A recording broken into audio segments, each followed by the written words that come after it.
So good evening. Thanks for staying tonight, taking the time. Let's begin with a prayer. Hail Mary, full of grace, the Lord is with thee. Blessed art thou amongst women, and blessed is the fruit of thy womb, Jesus.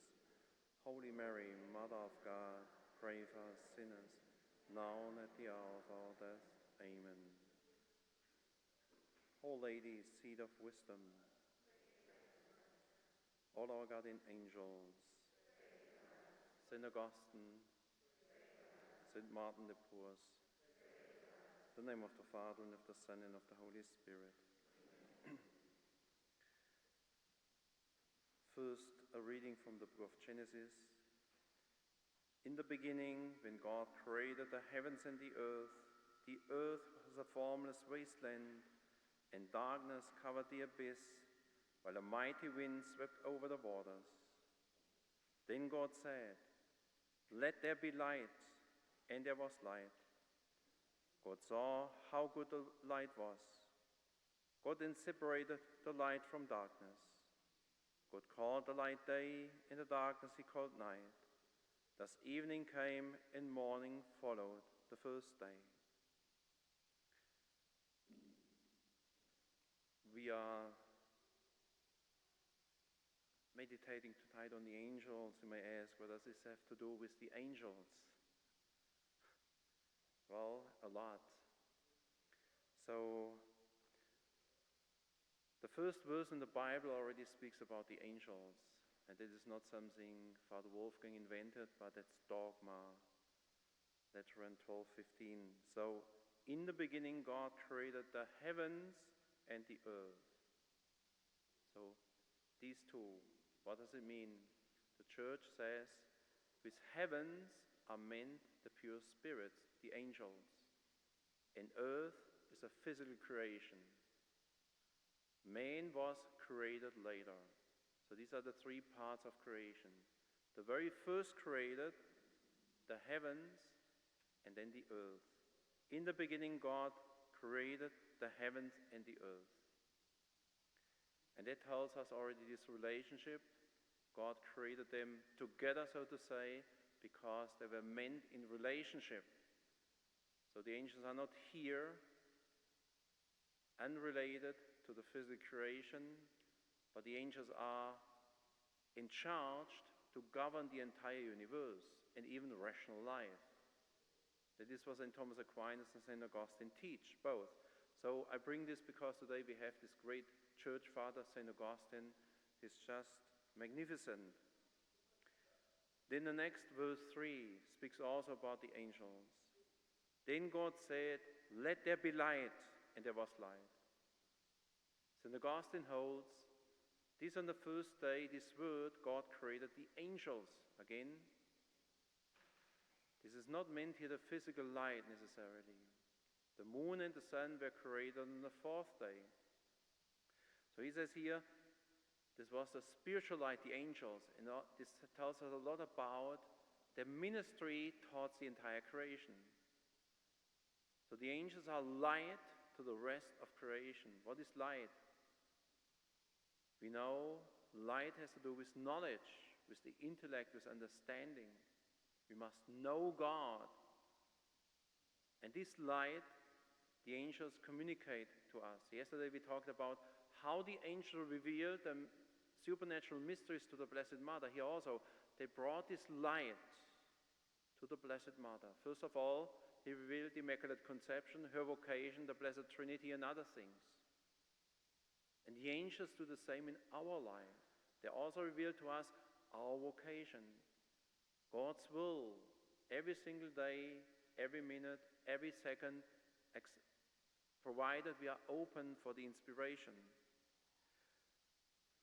So in this moment, God created the entire magnificent world of the angels, which is huge, which you cannot even imagine. It's more than the physical universe. And he created them at once, all together. He didn't create any angels later. And then they were created in a pilgrim state. So they were not yet in the beatific vision of God. They had to undergo a trial. Why a trial? Because every human being has to make the all-decisive choice to prefer God over oneself.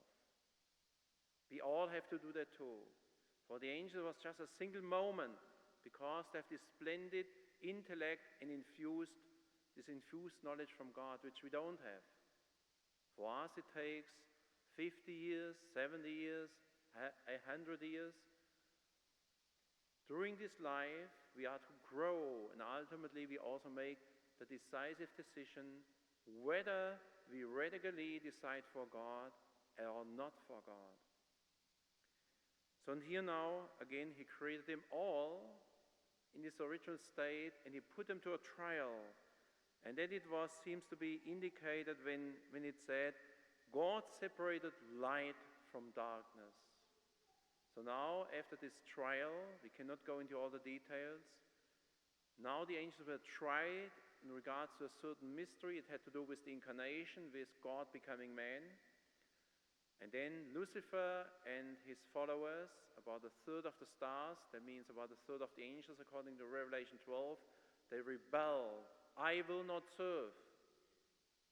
And so God separated light from darkness. So the rebellious angels, they turned dark. The good angels who followed St. Michael in the battle in heaven, they were transported into the beatific vision of heaven, and they are now confirmed in grace, and they are now active in the world. They became our guardian angels. They are angels of light, and they do exactly the same for us what they did for the Holy Family, what we heard yesterday. So we should have a devotion to the holy angels, because our eternal salvation is intimately bound up with the ministry of the holy angels. St. Bernard of Clairvaux, also a doctor of the Church, very devoted to the Blessed Mother, at the same time very devoted to the angels. He wrote in a commentary, I think it was Psalm 91. It's also the second reading of October 2nd in the Liturgy of the Hours. So he starts it, he has given his angels charge over you to guard you in all your ways. And then he continues, these words should fill you with respect, inspire devotion, and instill confidence. Then he explains more, respect for the presence of the angels. So the angels are really here. They're magnificent beings that are completely turned towards God. They are sent by God. They have a tremendous dignity. But nevertheless, they come down to us to humbly serve us. And therefore they deserve our respect.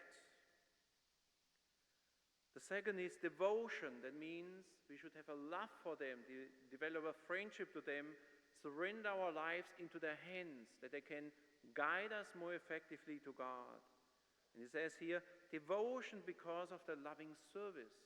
They have only one single purpose, to lead us to union with God, to protect us from all dangers, especially those of our souls. And the last element, confidence because of their protection. The angels are with us.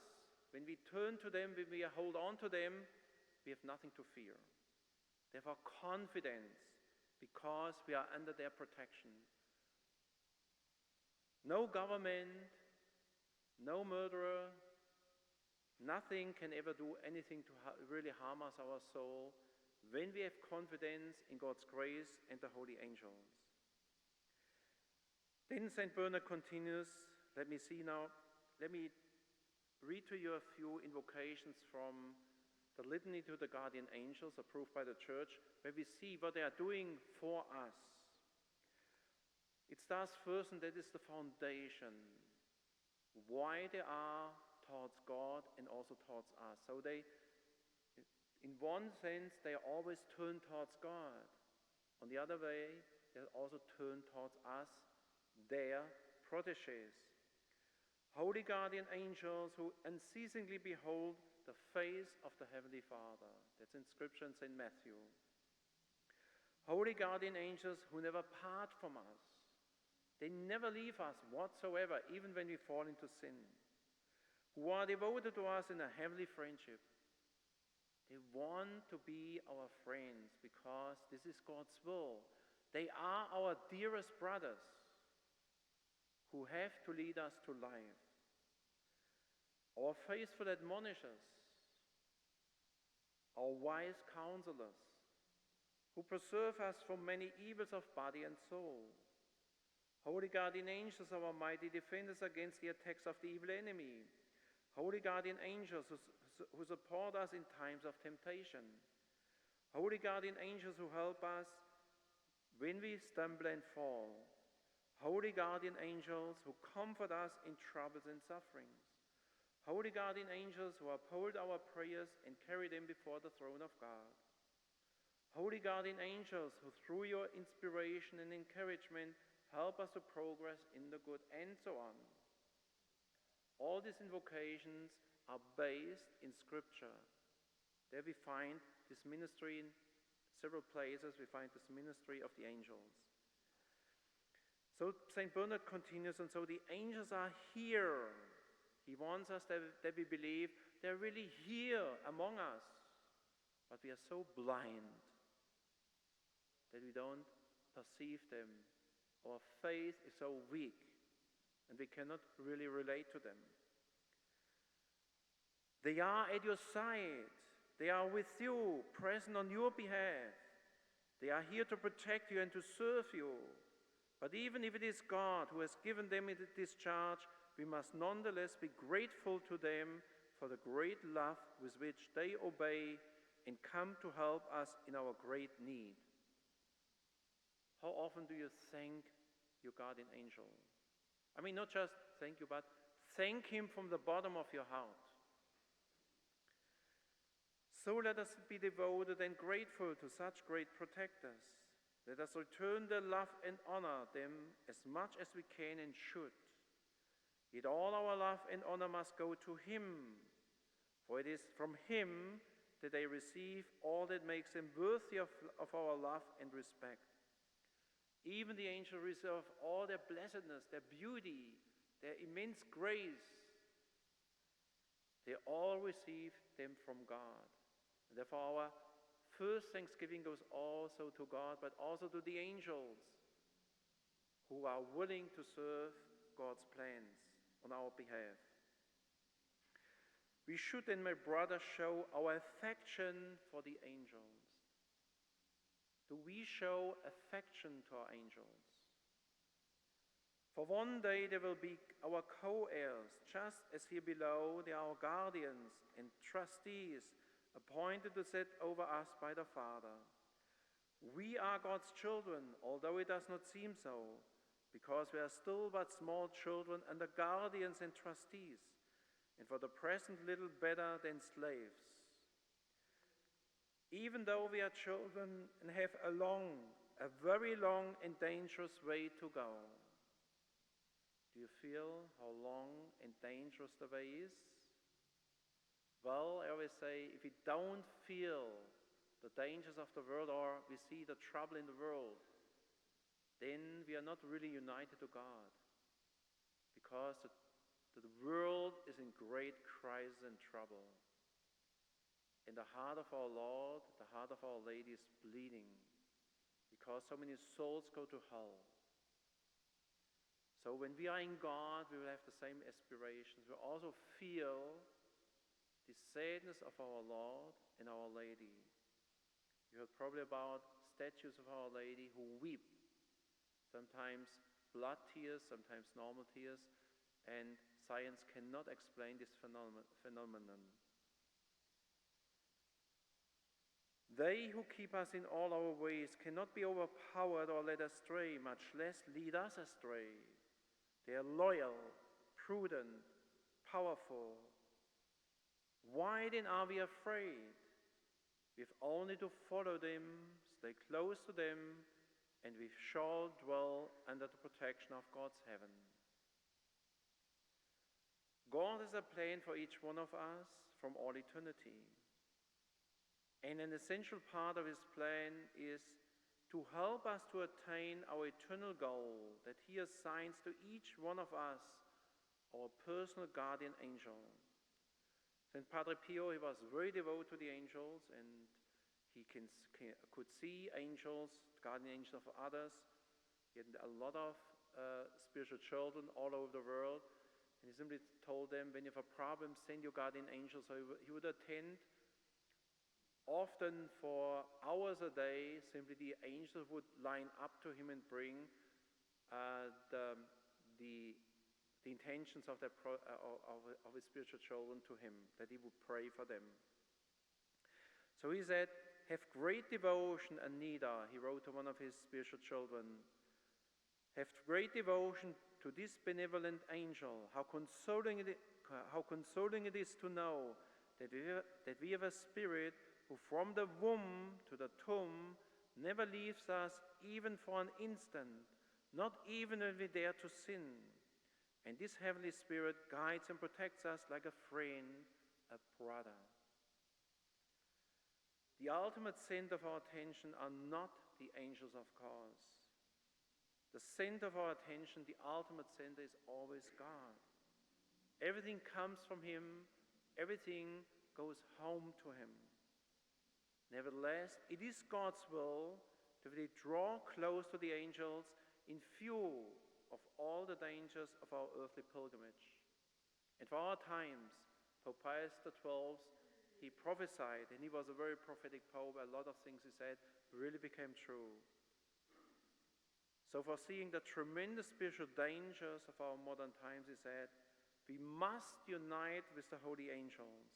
With them we must become one great strong family in view of the times that are approaching us. The book of Revelation, with its strong presence of the angels, gives witness to the presence of the angels in these tremendous trials mankind has to go through. The holy angels are ministering spirits sent to serve those who are to inherit eternal salvation, St. Paul tells us in the letter to the Hebrews. They lead us to the hearts of Jesus and the Blessed Mother. We call the holy angels our brothers, our guides, our shepherds. This is so true that without them, we would in a certain sense be incomplete. In the book of Genesis, God said with respect to Adam, the father of all mankind, it is not good for the man to be alone. I will make a suitable partner for him. Then God created the woman Eve from the side of Adam. Both now complete each other. Adam was not complete, he needed a helpmate. And he made Eve, and Eve is the helpmate of Adam, and Adam is the helpmate of Eve. And it's a very good image for marriage. In marriage is so important, unity, because you cannot become fully the person God wants you to be without the help of your spouse. Therefore, in marriage must always be your intention, I need to build up my husband, I need to build up my wife. I need to complete my wife, my husband. The husband learns so much from the wife, but the wife can also learn a lot from the husband. But this will only happen when the two are a unity. Strive towards unity. That also implies forgiveness, care the burdens of the others, and so on. That is basically the most purifying elements in a marriage. So both complete each other. Similarly, we can apply this in analogy to man and angel. There exists a God-willed interdependence between angel and man. In fact, the Catechism, he teaches, God wills the interdependence of creatures. Creatures exist only independent dependence on each other. Why? We depend on each other. We depend on so many things. Even the physical creation we depend. We depend on food, on shelter. We depend on the holy angels. We depend on our parents, our priests, and so on. So there's so many different interdependencies which we need to accept. Why is this? It is all based in the mystery of the Trinity, because God is a community. And only in interdependence can we live community and love each other as God loves within the Blessed Trinity, and then throughout the Blessed Trinity loves his whole creation. So then goes on, creatures exist only independent on each other to complete each other in service of each other. So we are to complete each other, and how? By the way we serve each other selflessly out of love. Also the children complete the parents, help them to exercise fatherhood and motherhood. Through the children, a father learns what fatherhood is, because every man is called to be a father, to bear fruit in some way. Even a priest is called a father. Of course, we do not bear bodily fruit, but spiritual fruit. But every man in one or the other way is called to be a father, to bear fruit. If not in bodily way, in a physical way, but always in a spiritual way. Every man is called. The same. Every woman is called to be a mother. A religious is also a mother. She bears spiritual children. She prays for the salvation of the world. So also our children, they help us to grow in our vocation of fatherhood and motherhood. Also here exists this interdependence. We can say that God created your angel in relation to you, and you in relation to the angel. We are dependent on the angels in our natural life, but even more in the supernatural life. We are incomplete with our brothers, the holy angels. Behold, I send an angel before you to guard you on the way and bring you to the place I have prepared. What influence have parents on children? It will depend very much on the character traits, the temperament, the love and so on of the parents, how a child will develop. But also in the supernatural sphere, every angel is his own species, is his own personality. One angel is maybe especially Marian, and then is especially appropriated to the Holy Spirit, another one more to the Father, another one to the Son, and so on. One angel is maybe in charge of marriage. But our guardian angel, they also exercise an influence in regard to our forming of our personality, by their own personality. Again, you can compare it with how parents, influenced by their personality, their children, and form them. In the supernatural life, the angels do the same for us. So we can say, if I would not have the angel I have, but would have another angel with another personality, I would be in some way different.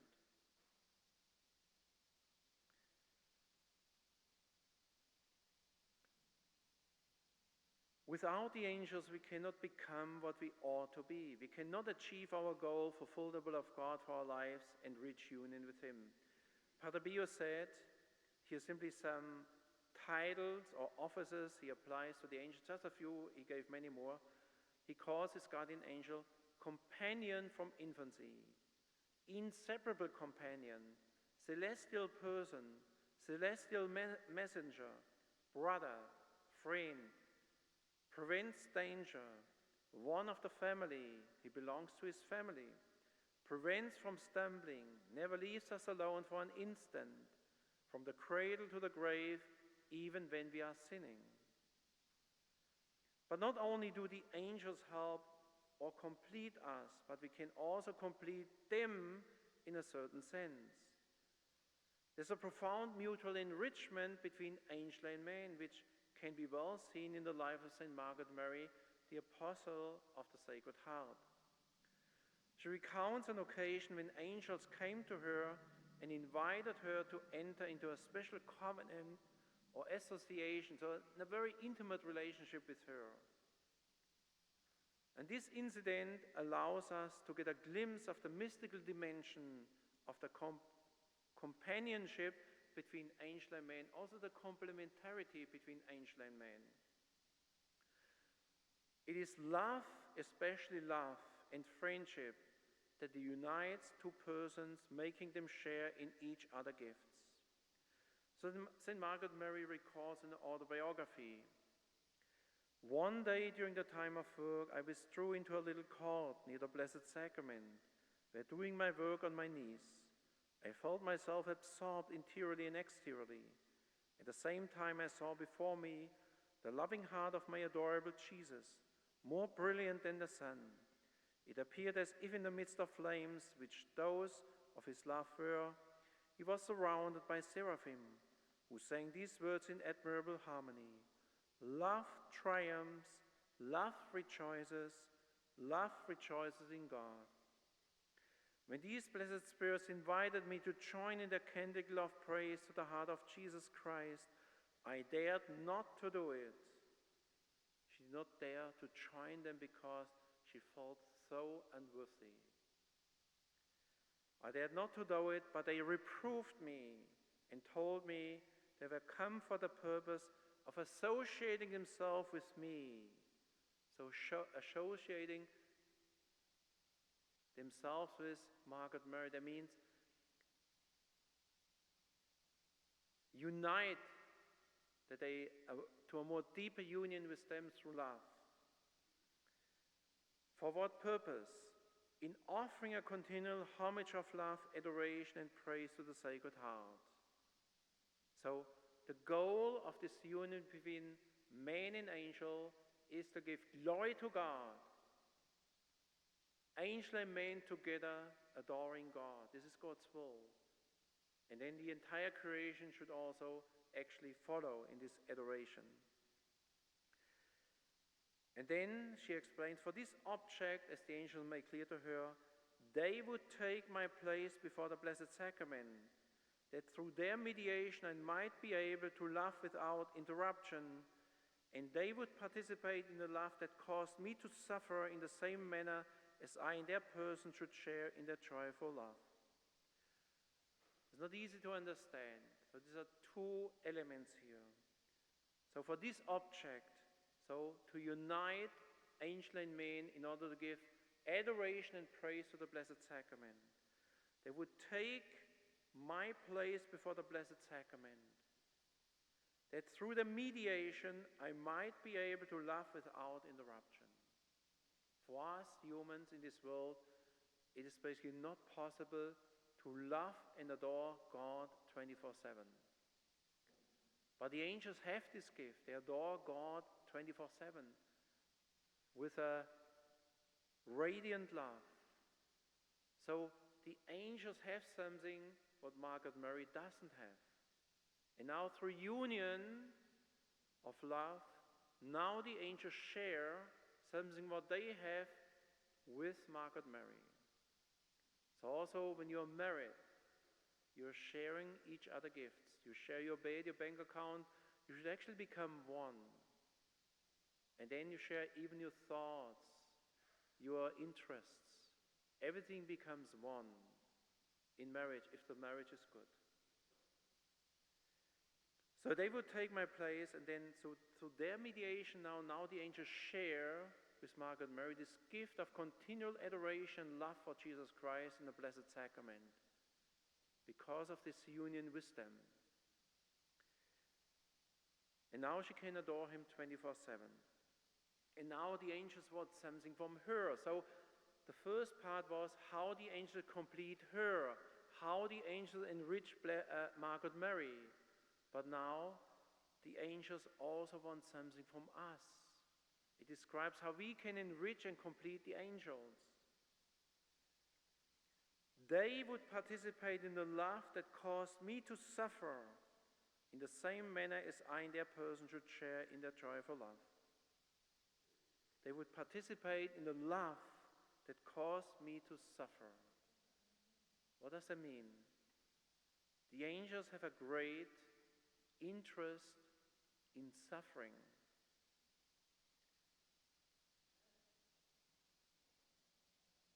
The angels wish that we share this gift with the angels.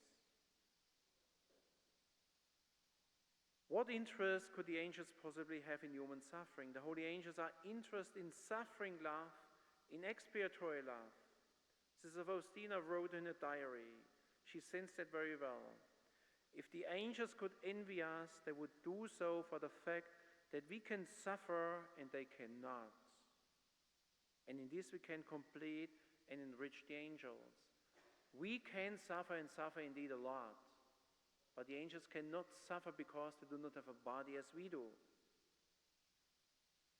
The angels have a great interest in suffering. Why? Because Christ saved us through his suffering love on the cross. Through their intimate union with us, they share in a mysterious way in what is specifically ours, suffering, and receive a glimpse what it meant for the Son of God to become man, to suffer and to die out of love. For the angels, the incarnation was already a mystery that is incomprehensible, how God can empty himself infinitely and become one of us. But they were even more amazed when they were confronted with the cross. God does not become man, but he even is willing to die for a sinful creature, to be crucified by a sinful creature, and in turn saves them through their suffering love on the cross. Therefore, love of the cross, suffering love, is the greatest love. And the angels are interested in this love, but they don't have an experience. But through unity with us, again, there's this sharing. When you are one with another person, you share, you are almost in the other person. There are couples who can really feel they are in the other and the other is in oneself. And so through a very intimate union with the angels, they get a glimpse of the tremendous love of Jesus Christ when he died for us on the cross. And this enriches the angels and adore and love God even more.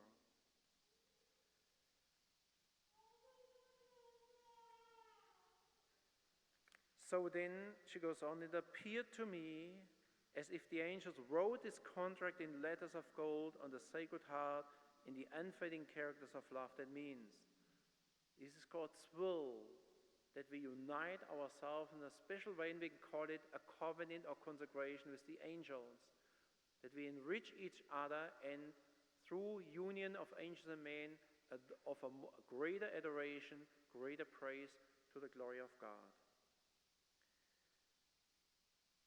Then, Margaret Mary, afterwards, she still describes the marvelous graces which she received, how they continued to be present in her.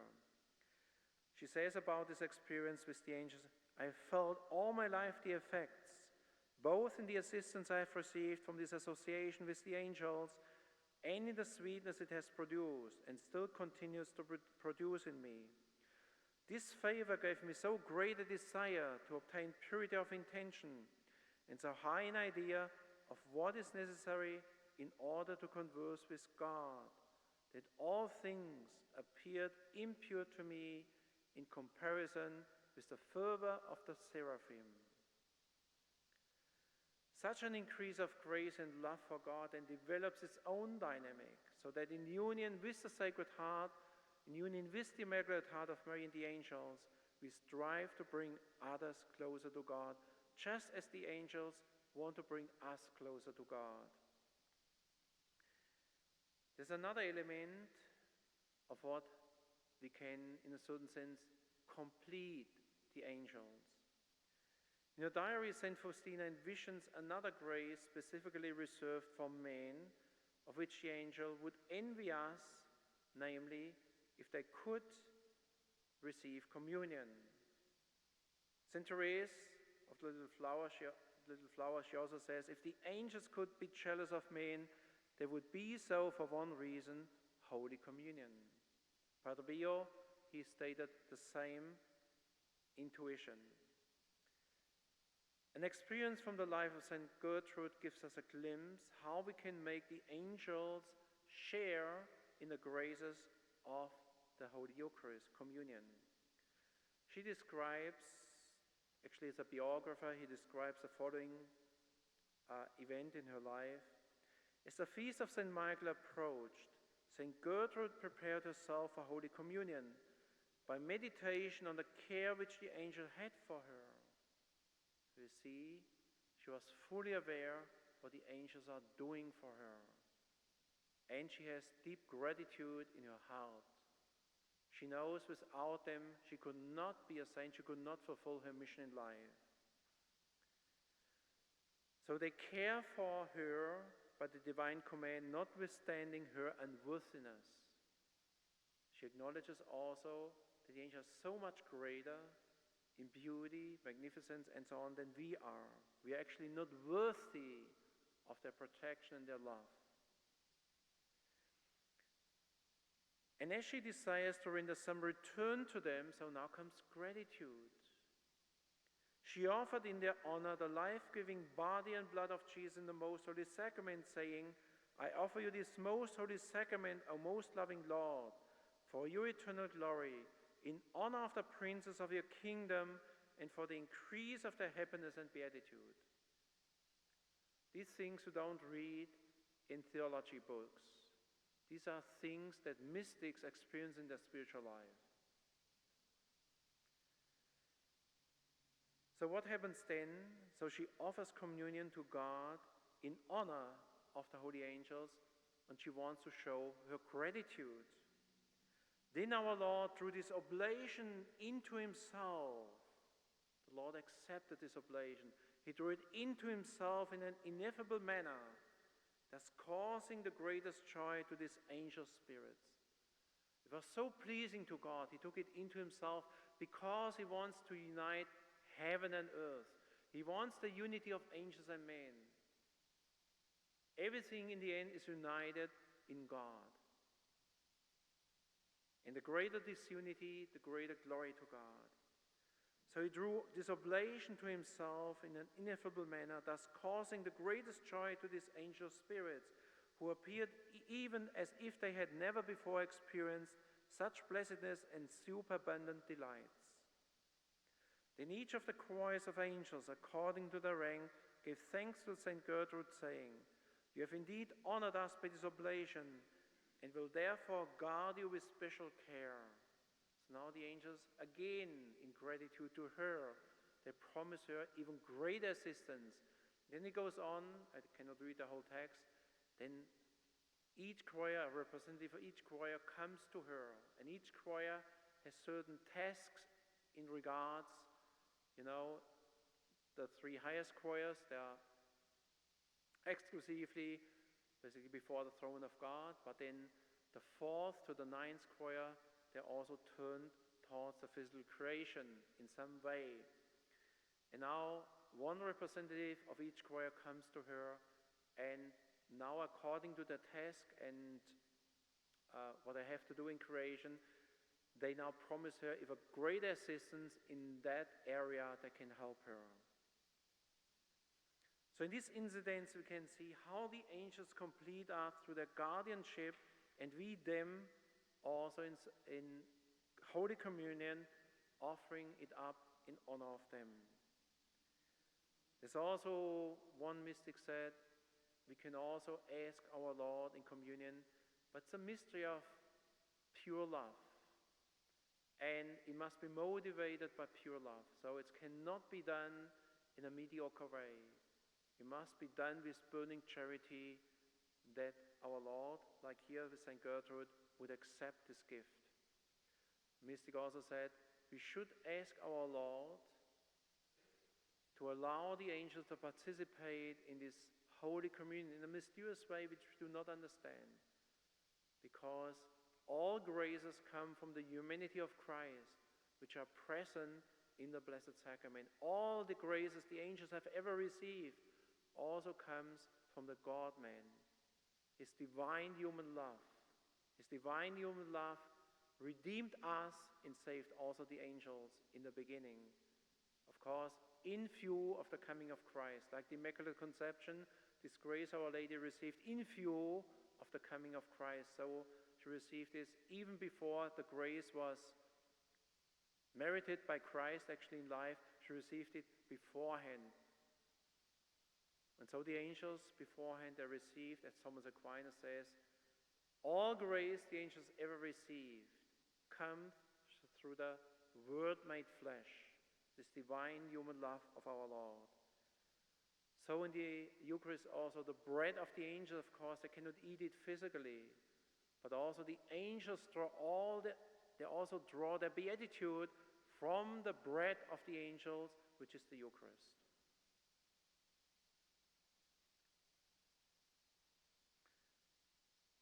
So this gives us a bit understanding how much God wishes angel and man being united in Christ, sharing intimately their lives, complete each other. What is the key? The key for its fruitfulness is our spiritual life, that our spiritual life is diligent and loving, that we collaborate with our angels.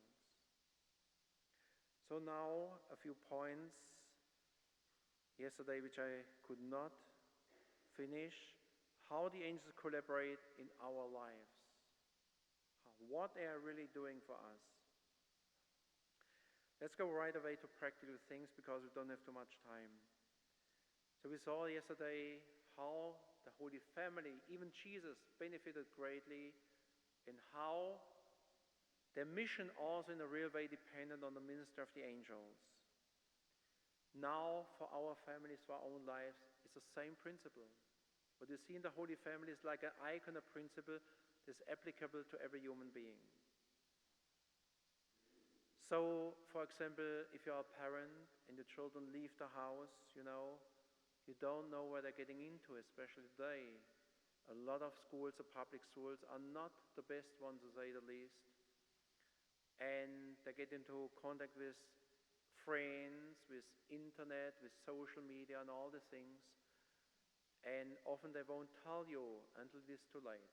They often are simply silent about the things. So you cannot always watch your children as soon as they leave the house, or your teenagers when they go out to dance, maybe are dating, So what can you do? Use your faith. Now you can show they have faith. And you have faith, your faith will be effective. Your faith will make a difference.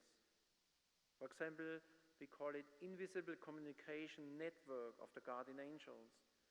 So when your children, your husband and so on, they leave the house, come out, your children dancing, outing, no supervision on your part, but the angels are not bound to places. An angel mobilized by his mother or father can suddenly remind a child or teenager of some resolution or promise, or simply stop, there's a danger, don't go further, it will harm you.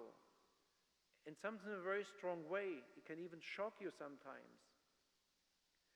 And this reminder can be of decisive importance. Once a child gets into contact with drugs, it's addicted. It's hard to get it out. We need to recall that parents have a God-given authority over the children, which is greatly respected by the angels. And therefore, the angels are more than happy to collaborate with the parents. But it is needed that you collaborate, because the angels, this is part of God's plan, this collaboration.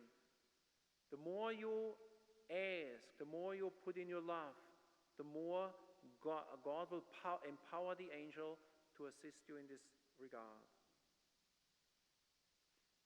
After my ordination, my mother told you, each time we left the home, I prayed to your guardian angel. And my angel certainly knew that I was called to the priesthood. At that time, I didn't know yet. And when I went out, so often already Friday, but at least Saturday, sometimes Sunday, dancing with my friends and these things, And then there was always a moment around midnight or so, and it was like, not a physical touch, but like something hit me, and then I lost all desire to stay. Before I was full in, but then suddenly, stop, go home. This was the message. So I had no further interest, desire to stay. I turned around and went home. Happened week after week after week after week. I must say my mother had a tremendous faith in general and a tremendous devotion to her guardian angel and the guardian angel in general. And that faith in the angels set the angels on motion. There are other guardian angel stories from my mother. So my angel knew that I was called to the priesthood, and so he was really protecting, in a certain sense, my vocation, that it would not get really into trouble. There's also this book, And the Angel's Wings. We can today offer it. It will be out on the tables. It's a beautiful book, my favorite angel book. It's a book of guardian angel stories of a little girl. She was later Sister Antonia. She entered a religious life and was a very saintly religious, and therefore her superior asked her to write an autobiography. And then she describes here simply how the angels, was constantly helping her, ordering her, commanding her, even to carry her cross, and he was very strict with her. She always called him my new friend. And one day, she was in the theater, in the movies. She was sent there with others. And then each time the angel didn't want her to see a certain scene, he expanded his ring in front of her eyes. And there were many scenes, because the angel also knew her vocation. When she came home, of course, she was called simpleton because she couldn't remember anything in the movie. Well, in your children's life, the angels may not visibly extend the wing before the eyes of your children, but they can have many other ways. They can simply distract your child to see a certain billboard, a certain picture, or even the picture is seen that it will not really enter the child's heart. The angels have so much influence on our body, our senses. They have direct access to our senses, to our lower body, everything that is physical, even to our sense memory. They can have direct access because God gave them power over us. As Thomas Aquinas in Augustine teaches, that all rational life be humans under the care of the angels. In order to fulfill this ministry, they need to have access to our human nature. Of course, they cannot touch our will. They can influence our intellect through certain movements, inspirations, but they cannot force us in a certain direction because God always leaves us our free will. So every day we should make it a habit, to pray to the guardian angel of my husband, of my wife, of my children, of whoever, you are responsible for. And increase their faith, and do not forget to thank in the evening if all was well. There's a story of one of our members. It's a very beautiful story. And her 18-year-old daughter, she became a little rebellious in this age, and then out of rebellion she signed up for the military. She joined the army. And the mother felt as being torn apart from her breast, she says. So there was basic training, and the only communication they were allowed was by writing an occasional phone call. So she said, I knew my daughter was homesick. My heart felt like breaking. She was all I could think about and avoid all day long. From the time I woke until the time I fell asleep, I knew all I could do was pray for her, and I felt the best way to do that was to pray to her holy guardian angel and mine. Having a relationship with my angel, my prayers weren't so much formal, but rather a pleading with him to go to my daughter, so pleading for my heart, to go to my daughter and take my love to her. I would ask him to bless her and even kiss her to good night for me. Also, I would say to him, I know you don't really have wings, but I like to imagine your wings surrounding her with my love. During the day, I would ask him to please help her to whatever she was doing at the moment, no matter what it was. So, 9 weeks of basic training passed. In October, we went to her graduation. We were having a conversation and she said to me, Mom, you don't understand what has been happening to me. At night when I go to bed, I feel cradled in love, and during the day, sometimes when I prayed, I felt everything get easier. Then she said, when she said this, I think I went into shock. I always knew my angel was answering my prayers, you see, but I didn't expect to get such a confirmation. And she also said, actually, what I don't have here written down.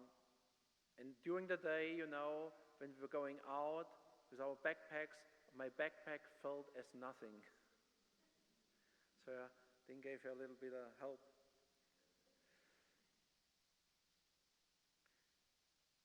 John 20:30 was extremely devoted to the guardian angels. Also, when he was asked how he knew about he should convoke the Vatican Council, he said, my guardian angel told me to do so. So here also, even our priests, our bishops, our pope, they are inspired and guided and guarded by the holy angels directly. He said always, have a deep devotion and familiarity with the angels.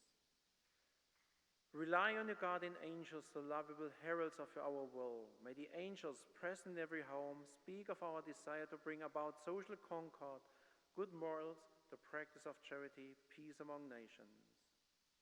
In Pius XI, he had also a certain strategy how to employ the angels. And he told this to his successor, Pius XII, and he actually relates it to us. So not directly Pius XI, but Pius XII. So we call it holy manipulation. So what he said is, in speaking with someone who is close to your argument, go to your guardian angel and recommend the matter to him. Ask him to take it up with the guardian angel of the person you have to see. Once the two angels establish an understanding, the conversation with the visitor will be much easier.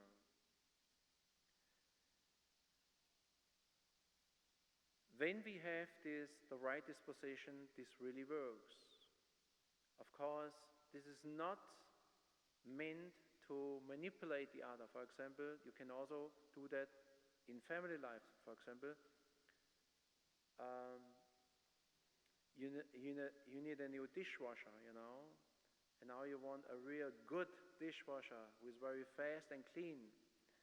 So now you can say, Holy Guardian Angel, go to the angel of my husband and explain to him, I need this very expensive dishwasher. Tell him that he understands that I really need it. That's not what is meant, okay? What's meant is really to seek the will of God. So I need to purify my intention. I can really say, yes, I think this would really be helpful. It would be a great help to me that I have more time. I will really be in support. And then purify your intentions. So I only want God's will. And I'm open to whatever my husband or my wife and vice versa wants. I'm completely open.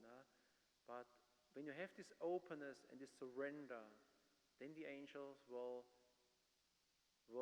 make clear to you what is God's will. And they will also have a great chance to make to your husband or to your spouse in general clear what is God's will. So it is pure intention, what is necessary.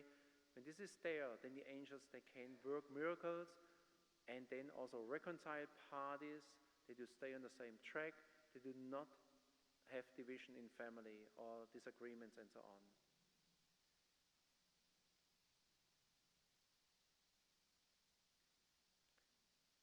So this counsel can be extremely helpful in family life, where we live closest together day in, day out, and deal with all kinds of matters. And you can also employ it to your children, of course. If a difficult child, same thing. First of all, you need to be willing to suffer for the child. And you really want the best. It's not of selfish anger. I want to change the child because I do not like its attitude. It's not about this. You want the good of the child, and you're willing to suffer. And then you can ask your guardian angel and the guardian angel to really influence the child, what they're in a good way that is pleasing to God, and that brings concord and peace into the family. But you must be willing to suffer, not just selfish. I want away with this. I don't want to deal with this. I'm sick of it. No, that's not an attitude before God. The angels never do that. They stay with us, even we are stupid, even we do dumb things. They stay with us. They never complain. They just pray for us to God and offer their prayers for our conversion. Since we have today the feast of St. Augustine, he speaks about the city of God. What is the city of God? The city of God is the church, which consists, of course, it's the mystical body of Christ. But what is the mystical body of Christ? The mystical body of Christ, of course, the head is our Lord, and we are the members. But not only we, but also the angels belong to the mystical body of Christ. They're part of the church. They also receive all graces from the head, Christ, the God-man. So therefore, St. Augustine says,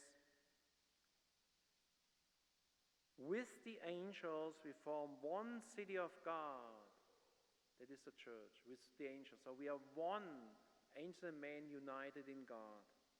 We can also say in the family that is domestic church.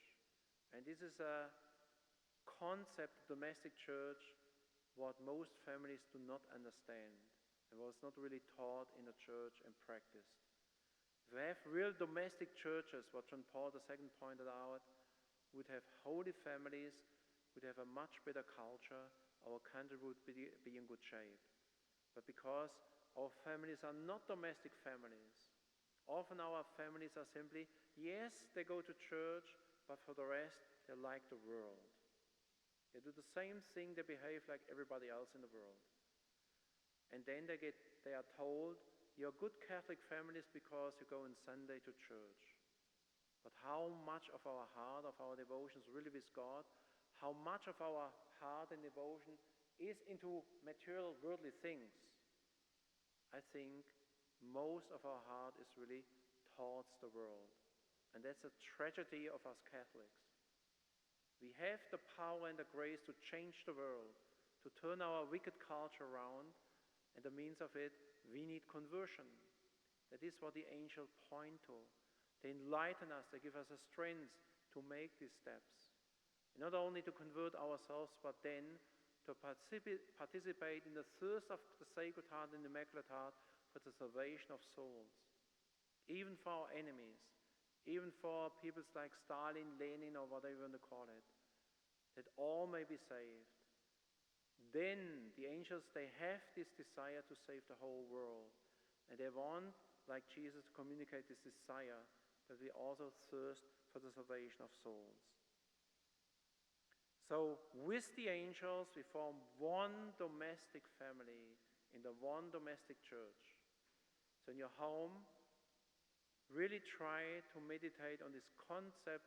What does domestic church mean? In the church, we adore God. We're completely oriented to Him. And the family should be the same. God must be the center, not football, not social media. God must be the center. Yes, we can also play games and talk about normal things as every family does, but it must always be clear. God must be the center. All is directed towards Him. Imagine the Holy Family, how they lived. That's our model. They're the model of the domestic church. Imagine how the Blessed Mother was acting in the house of Nazareth, how Joseph, how the child Jesus. Only this is our inspiration, not what you see outside. Outside is fun, more speed, more money, more power, more selfishness. In the house of Nazareth, there was God first, and God Christ was in the midst. Everything was directed towards him. And that is a model for our homes, which are to be a domestic church. And again, the angels are there. All your guardian angels, they're the ones inspire and guarantee that this church remains united in charity and love for the glory of God. So thank you for coming tonight, and tonight also for those who would be interested. You heard now yesterday and today a lot about the angels. The church endorses a consecration to the guardian angel and even to all the holy angels. It was approved in 2000 by Cardinal Ratzinger, so it's approved by the Holy See even, though it is not new. So consecration to the angels go back hundreds of years. Consecration to Michael, then the little flower. She had a consecration of the angels, what at that time in France was a normal thing. Students in Benedictine schools would do. Before the first communion, they were introduced in the sodality of the angels, which was already a church, ecclesial institution. Then the children normally made a consecration to the angels, and then they were admitted to Holy Communion. So we can also consecrate ourselves to the guardian angel. That means now we make a covenant bond so that we are more in union with them, and through this union we open ourselves more to the influence, so they can much more now share their gifts. They bring God's will, God's love, God's strength to us. And now on turn, they bring our prayers, our sacrifices up before the throne of God, and their own prayers to our prayers. So this is really what God wants. He always wants us in two. We complement each other. Man, angel complements man. We complement the angels, as we saw at least into these two examples on Holy Communion and suffering love. So if you want to sign up for this, there's a formation of 1 year. You must be a Catholic, a practicing Catholic, have a basic prayer life, hopefully also the rosary. Then you should strive to grow in the spiritual life. So if you say, I'm just fine, I just do it, it will not help. We always need to grow more. We are called to grow in the spiritual life, in charity. That is why we are here. If we would stop to grow, we better die. So you must want to grow in the spiritual life, in love of God, in union with God, in love of neighbor.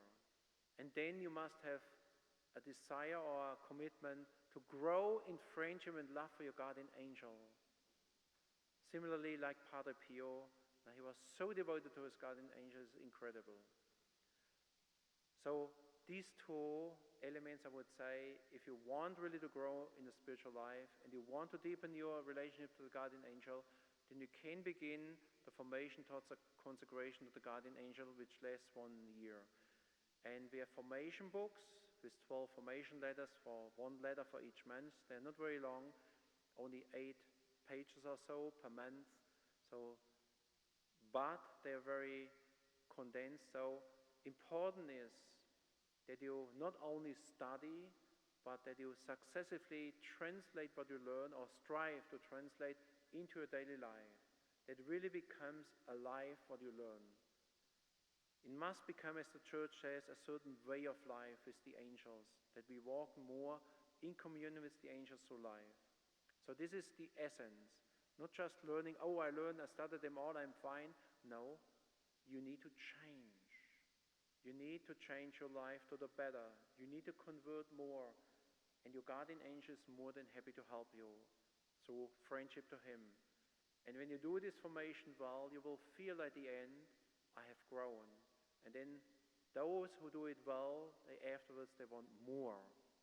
Now they got the appetite. I heard that many times. But you must be committed. We are weak, and often, we start off, and then all the cares of the world, as our Lord says in the parable of the sower, first they start, they burn, and then suddenly the cares of the world, anxieties, they choke the plant. And so it is in our life. So we must be faithful. We must take on the trouble and go through. The devil doesn't want that we do this because he knows it threatens him, because the more we grow in holiness, the more darkness will go from this world. So those who would like to apply, there's an application. You can fill it out in 5 or 10 minutes. But for the last question, please think about what you write. Do not make it easy. I said it's a commitment. And what you write in is, in a certain sense, also your desire and what you hope for. So be diligent what you write in, not because of us, because of you. Because you want a good start. And when you write here, when you really are thoughtful about it, diligent, and you start with a sincere desire, is a good starting point. Okay? And then when you have filled it out, you can fill it out here in the church or outside. Then you come back to me. I need to take your picture, stays just with me. And then you receive the formation book, and then you can leave. And for the formation book, if you can afford, we ask a donation for $20 to cover our cost. Somebody cannot afford it, it's free, right? So thank you again for coming tonight, and I hope you all will now grow in love for your guardian angel, and then even more in the love for the Blessed Mother and the Blessed Sacrament. Thank you very much for coming and taking the time. Now let's pray deep prayer of the angels, what the angels love to pray, and you all know it. And we want to unite ourselves with them. The greatest joy is to adore God, and they put all their love into it. So let's pray in Latin. I am sure most of you know it. Sanctus, we can kneel like the angels. We can kneel for this prayer. I stand to lead the prayer. Sanctus, Sanctus, Sanctus, Dominus Deus Sabaoth, plenis sunt caeli et terra, gloria tua, Hosanna in excelsis, benedictus qui venit in nomine Domini, Hosanna in excelsis. The Lord be with you. Through intercession of the Immaculate Heart of Mary, guardian angels, may the Almighty God bless you, the Father, and the Son, and the Holy Spirit. Amen. Just one thing, what I forgot. So this is for the formation. This is not yet for the consecration. In about 10 months, you will receive another application, and when you feel ready or you feel called, then you can apply for the actual consecration. So what you are doing now is just in formation, so it's a time of growth, discernment, and so on. And then at the end, you make the decision and then fill out the other application for the actual consecration, which we will mail out to you in time, in about 10 months. Okay. Thank you, and God bless you. And those who want to apply, please outside.